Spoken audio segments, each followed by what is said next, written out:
Okay, time now for our debate segment, and today we're going to look at whether or not the US move to reimpose sanctions on Iran will do more harm or good for the economy and security worldwide. US President Donald Trump pulled out of the long-negotiated 2015 nuclear deal in May, and sanctions are to be reimposed in the coming hours. So will they motivate Tehran to make more moves to reduce nuclear activities and prove it is doing such, or will it prompt Iran to also leave the agreement and go back to enriching uranium? And what does it mean for the livelihoods of Iranians, first of all, but also the wider global economy? Well, standing by in the US to give us their views are Behnam Taleblu, a research fellow at the Foundation of Defense and Democracies. Also from Washington, we'll hopefully be joined by senior policy fellows at John Hopkins University, Mr. Abbas Kadhim. But before we get dug in with our guest, Duca Royer reminds us of what exactly this first round of sanctions will bring. A brand new ATR plane lands in Urmia, northwestern Iran. 5 of this European model arrived over the weekend, meaning Iran has received 13 of the 20 it ordered from the French-Italian manufacturer last year. This just before US sanctions snap back into effect, cutting off sales of US and European aircraft. The punitive measures being reimposed this week also cover Iranian trade in the US dollar, real transactions outside Iran, and trade in automobiles and metals, including gold. US imports of Iranian products such as carpets and pistachios are banned. More significant sanctions targeting Iran's oil sector and central bank are set to be restored in November. It's a unilateral move by Washington, but with worldwide consequences. A ban on Iran's dealings in the US dollar, as well as on trading in the Iranian currency outside it, would make it next to impossible for any foreign firms to do business with Tehran. European companies like Danish shipping giant Maersk and German insurer Allianz are winding down their business in Iran. Automakers are divided. While Peugeot PSA is suspending its activities there, Renault, Daimler and Volkswagen are planning to keep them up. The prospect of US sanctions have caused a run on the Iranian currency. The rial has lost half of its value since April. The Iranian authorities are reversing an earlier decision to restrict foreign currency transactions to try and halt the rial's collapse. Well, let's cross first to our first guest, Mr. Behnam Taleblu, research fellow at the Foundation for the Defense of Democracies. Mr. Taleblu, thanks so much for joining us live from Washington. Firstly, can I get your opinion on this decision by the US, firstly to withdraw from the nuclear deal and reimpose these sanctions? Good move, bad move? Well, thanks for having me. I think it was not the wisest move, but it was a move that was a long time coming. I myself am a vociferous critic of the Iran nuclear deal. I would not have left the deal in this fashion, but nonetheless, it's no use crying over spilled milk. But I do defend very vigorously, in fact, the move to heavily reimpose sanctions divided in 2 phases, one on August 6 and one on November 4. And I fully support, furthermore, their enforcement by the US through secondary sanctions. And do you believe that economic sanctions will, prompt Iran to come back to the negotiating table, as we're now hearing Donald Trump would like again to sign a new deal? Won't this just anger them? Well, the Iranians have been angry before the deal, during the deal, after the deal, and angst and anger among the Iranian ruling elite is not primarily my concern or that of the U.S. administration. That being said, there are only a select few times in the history of the Islamic Republic where its leadership and elites have done an about-face on key security issues. One is ending the Iran-Iraq war. Another is restraining their nuclear program after the Iraq war of 2003. And another was coming to the negotiating table in 2012-13, and then moving to ink the interim deal and then the final deal in 2015.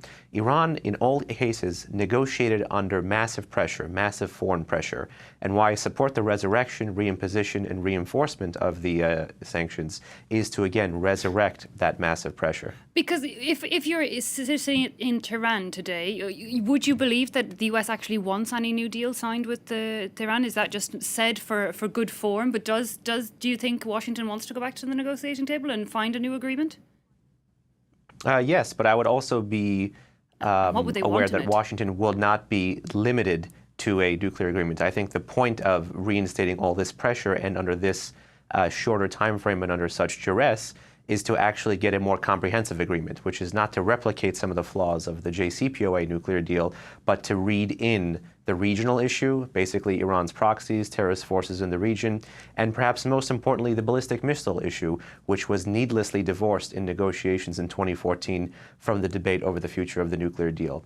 So if I'm Tehran, I'm seeing Washington adopt a high-risk, high-reward sanctions implementation strategy, and 2019 will really be the year of decision for these penalties to take effect, and we'll see to what degree, if any, they can begin to change the Iranian calculus. But what cannot be doubted is the degree to which they are changing the Iranian economy. And we will look very, very soon at that Iranian economy. But how do you think Iran might react to these new sanctions? You know, we're hearing reports that they did send some Navy ships into the Strait of Hormuz, that they might try and block oil tankers. How harsh a response do you think they can give? Well, it's very important if you're a Western government, particularly the United States right now, to be able to red team or analyze your adversary's best moves. Iran's play right now, despite some of the moves in the Strait of Hormuz, is primarily diplomatic. Iran is looking to cleave the transatlantic community apart and sick the Europeans on the U.S. and basically create a situation where the European Union, which is America's major trading, economic, security, political, and even intelligence partner, is willing to side publicly with the Islamic Republic of Iran, the world's foremost state sponsor of terrorism, in a bid to bypass U.S. sanctions. And so they're looking to create optics associated with that move. That being said, major European banks and businesses are leaving Iran, and those political optics are not yielding dividends. So Iran is looking to escalate on multiple fronts. The Persian Gulf could be one. Less likely, of course, is through their proxies in Syria and Iraq. There's also a return to ballistic missile flight testing. That's an option Tehran has. We've gone a year now without a single Iranian ballistic missile being fired. From the day the nuclear deal was inked until, I think, present, there have been 23 ballistic missile launches.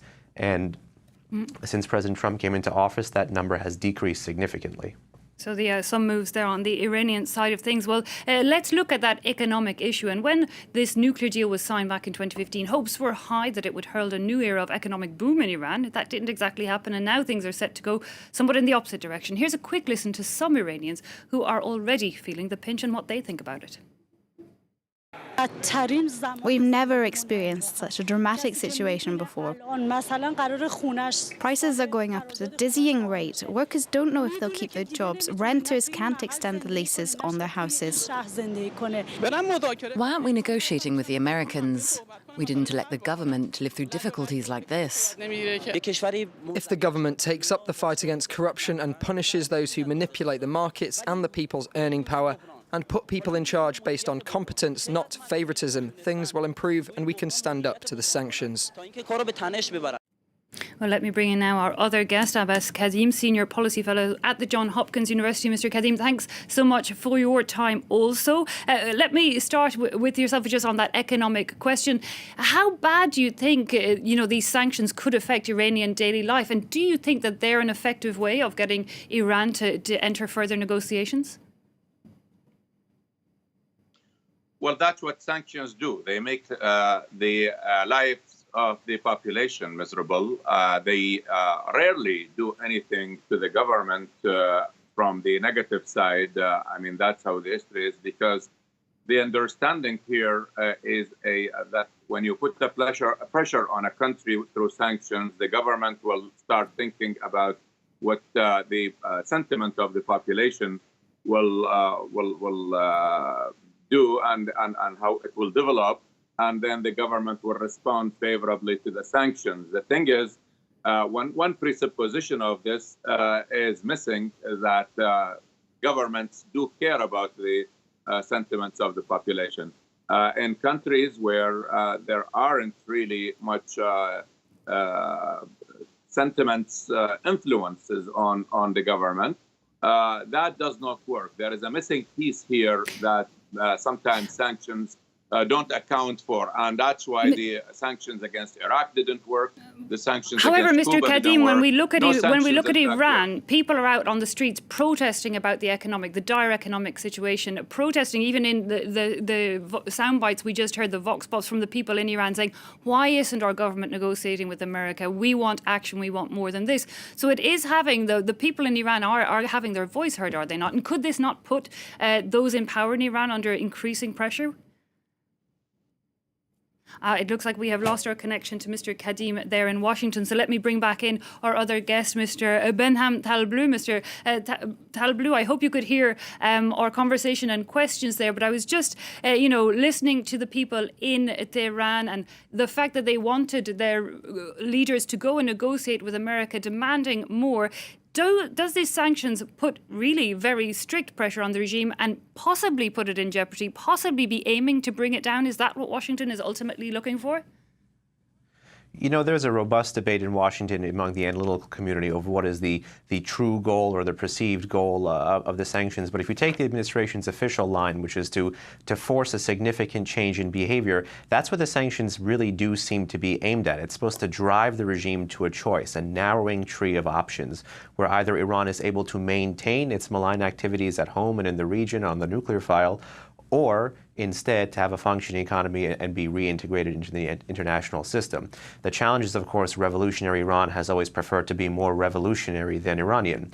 And to read in some of the comments by the guest that you mentioned, yes, in the academic literature, that is an undistributed middle, meaning that, authoritarian states tend to care a little bit less about the sentiments of their population. But because authoritarian states don't have democratic institutions, when their population does tend to hear about something, they pour into the streets. And then that becomes a threat to regime security. And then if you factor in the 30, almost 40-year split between state and society in Iran, the regime elites do really need to care about what the street is saying. Because what we've seen since December 2017 is protests not by Tehranis who have blue jeans, cooler and better looking than you and I per se, but it's by the regime's social base, the urban and rural poor, the religious, the downtrodden, the dispossessed, the people that Khomeini made the revolution for. And so in many ways, the sanctions from foreign sanctions pressure and domestic popular pressure could kind of put the regime into a pincer and force them towards that choice. And Mr. Taleblu, where do you think that this leaves that 2015, the long negotiated nuclear agreement? The other signatories to that deal, the EU, Russia, all of them want to keep that afloat. Do you think that's possible? Do you think Iran will be motivated to see it? Or if the US is gone, does that really put it in the water? I do see the fate of the JCPOA nuclear deal, the 2015 deal, to be quite dim here and getting dimmer each day. It is quite apparent that banks and businesses are more inclined to side with Washington as opposed to Brussels or Tehran when it comes to the interpretation of what will come after sanctions and is Iran a friendly place for business, and is it worth going along with European schemes to create various investment fronts to keep the deal alive with Iran. That appears quite clear to me. The question really is the ball is in Iran's court here. If Iran is looking to escalate and respond to these sanctions, will it more overtly transgress the letter of the nuclear deal? That's an open question. I don't think that's a question Iranian decision makers will entertain until after November 4, when the heaviest sanctions, the oil sanctions, will be levied and then will kick in. Because once Iran does that, I think it's more likely the Europeans will be driven towards the American position. And I think the Iranians realize that. Because if we go back to the 2015 deal being scrapped completely, surely that's a negative. All these countries sat down for many years to put something on paper. Iran had signed up to stopping, a lot of its nuclear activities. Surely that was a good thing.